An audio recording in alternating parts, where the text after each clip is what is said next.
Hey, thank you so much for clicking on this video. I'm Olivia and I'm a gender affirming voice teacher.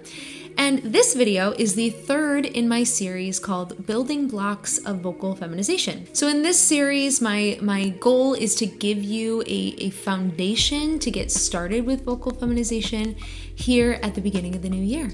If you haven't watched the first two videos, go back and check those out. The first one, I talk about ways to kind of prepare for this process.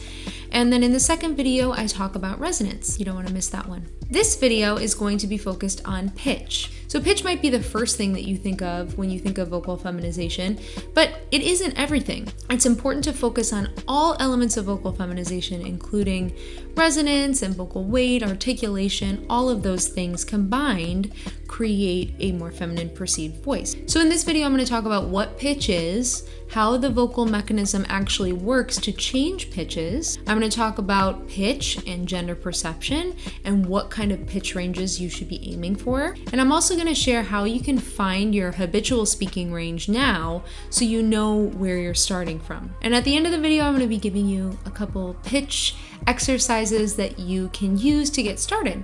Pitch is how high or low the frequency of a tone is. Pitch is measured in hertz as well as in musical note names. So while with resonance, we're really focused on what the vocal tract shape is, when it comes to pitch, our vocal cords are the ones doing the work. So as I mentioned, pitch is measured in hertz, and hertz is actually the number of times that the vocal cords, two bands of tissue, vibrate together per second.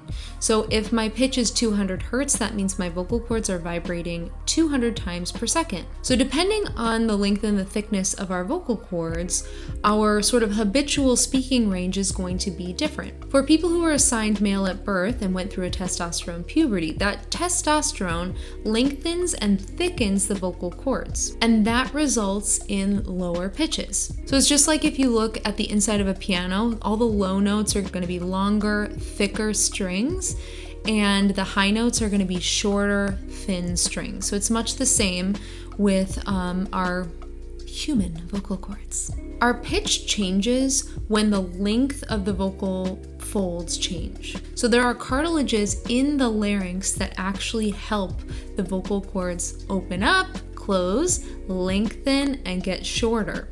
And so those cartilages are responsible for making that pitch higher or lower. So if you were assigned male at birth and went through a testosterone puberty, your habitual speaking range might be a little bit lower, but it's absolutely possible through practice to build strength in your vocal cords and create a new habit in terms of pitch that's in a sustainable way that is in a feminine perceived pitch range. So there's actually quite a bit of overlap in terms of gender perception when it comes to masculine perceived, androgynous perceived, and feminine perceived voices. So this goes back to this idea that all the other elements involved in voice training, resonance, vocal weight, articulation, all of these things play a part in the gender perception of the voice. Any of these elements on their own are not going to make as much of an impact as putting these things together.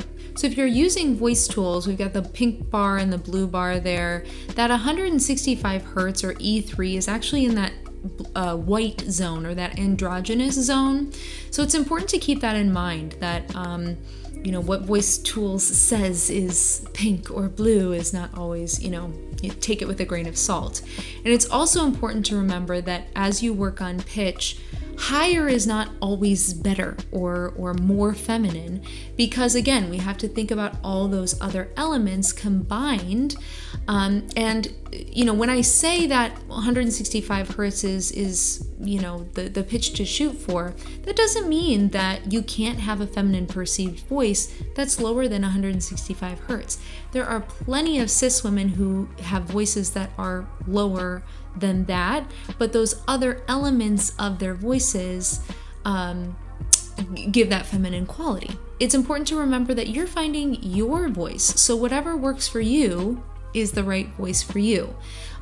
These are just sort of general guidelines to sort of shoot for as you go through this process. So in order to sort of gauge where you are on this pitch spectrum, it's important to first kind of figure out what pitch do you typically speak at now. So we can call that your habitual speaking range. A great way to figure this out is using the Voice Tools app. If you go to the Analyze page, and press record, read that passage, it will give you your average, your highs, your lows, your median for your pitches. Then you can email the results to yourself so you have a good sense of where you're starting from. So I would just take the average number and use that as your kind of starting place. So let's say your average was something like a C3 or 130 hertz. So when you are thinking about moving your pitch higher, you want to think about moving it up gradually. So you can literally think about going just up one step. So maybe that's up to a D3 or about 10 or 15 hertz higher. Or you can start by just playing around with pitch and reading some sentences or talking to a friend or talking to yourself, talking to your cat, and saying some things just at a little bit of a higher pitch and just see what it feels like to live in kind of a little higher pitch range. Sometimes that kind of practice will get you where you want to be in terms of pitch, but it depends on what your pitch goals are. So if your goal is not a super high, super bright voice, but maybe a lower, more mellow voice, this kind of method where you're just, I'm going to move up a little bit and see how that feels and see what that sounds like, that might be a good method for you. But if you're wanting to shoot for a specific pitch range or there's a specific sound that you're looking for, moving up with this app or with specific pitches in mind, that could be a good route for you as well. So you want to always choose a pitch range that doesn't cause strain. It doesn't feel difficult, but it feels a little bit out of your comfort zone. Remember that we are working toward a sustainable voice. We are working toward a voice that feels comfortable and natural and something that you can use all day long. If you move your pitch up to the highest pitch possible, you forget about your breathing, you forget about support, you forget about resonance, all those things, that's not going to be sustainable. Your voice is going to tire out. So always be aware. Always check in with yourself about how does this feel in my body? Do I feel like I'm getting tired too quickly? All of those things. And I think that breath is oftentimes the thing to make sure that you're checking in about. So in order to start working on pitch, you're either moving your pitch up just a little bit into a comfortable new place, or you're shooting for a step or two, 10, 20 hertz higher than where your habitual average speaking range was. And you can find that pitch in the Voice Tools app, or if you're a musician and you use a keyboard or a guitar, or if you're an oboe player, I don't know what you're up to over there. But so you can play that pitch and then match that pitch. So you can use the Voice Tools app. You can use a tuner if you want to make sure that you're kind of in that pitch range. But basically you'll play the pitch, you'll hum that pitch, and then you'll do numbers up to 10 and days of the week. So it'll be something like this. If my pitch is here, so I'll hum it. 1, 2, 3, 4, 5, all the way to 10. And then I could also do 1, 2, 3, 4, 5, 6, 7, 8, 9, 10, or 1, 2, 3, 4, 5, 6, 7, 8, 9, 10. It's good for your breathing, good for your resonance, good for all of it. Then you can try some sentences in that same monotone way. So something like, how are you? Where are you going? Are you going to the movie? And then from there you can add kind of regular speech in from there. How are you? Where are you going?